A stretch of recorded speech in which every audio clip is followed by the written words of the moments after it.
Hello বন্ধুরা, কেমন আছেন? আশা করি সবাই আছেন। বন্ধুরা, সিঙ্গাপুর থেকে 3 কার্গো এলজি কেনা হচ্ছে, এরকম কিন্তু বড় আপডেট কিন্তু আমাদের সামনে এসেছে। সিঙ্গাপুর থেকে নাকি এবার এলজি কার্গো কেনা হচ্ছে।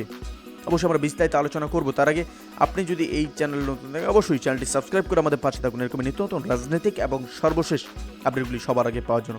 তার চলুন বন্ধুরা, শুরু করা যাক। সিঙ্গাপুর ভিত্তিক এমএস গানভোর এবং ভিটল এশিয়া নামে 2 প্রতিষ্ঠান থেকে 3 কার্গো তরলীকৃত প্রাকৃতিক গ্যাস আমদানি করা হচ্ছে। এতে কিন্তু ব্যয় হবে 1,274 কোটি 12 লাখ টাকা।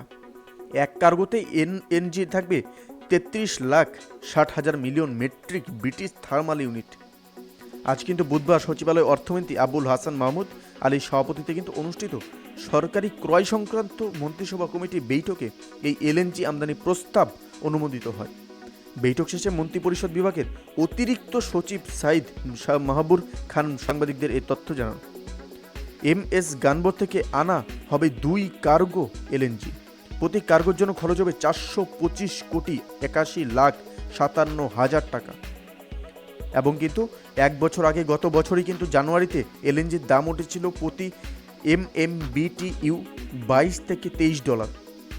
আর বর্তমানে কিন্তু তার 6 মাস পরে কিন্তু ছিল হচ্ছে $70 উঠেছিল।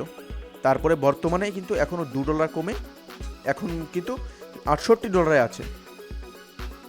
আর বর্তমানে স্পটের সুবিধার দাম কখনো বাড়ে কখনো কমে। এখন আমরা কমে কিনলাম $9 একটু বেশি। এটা কিন্তু আমাদের বিদেশ মন্ত্রী কিন্তু বলেছে, প্রতিমন্ত্রী এবং নসরুল হাদ্দামির কাছে কিন্তু এই কথা বলেছে। তো বন্ধুরা, এই আপডেট নিয়ে আপনার কি মতামত সেটি আমাদের কমেন্টে জানাতে ভুলবেন না। এই ছিল আমাদের একটা ছোট্ট আপডেট যেটি আপনাদের সামনে তুলে ধরলাম। অবশ্যই এলএনজি কেনা সম্পর্ক নিয়ে আপনার যদি কোনো বিশেষজ্ঞ বা কোনো যদি মতামত থেকে থাকে আমাদের কমেন্টে জানাতে বলবেন। ধন্যবাদ।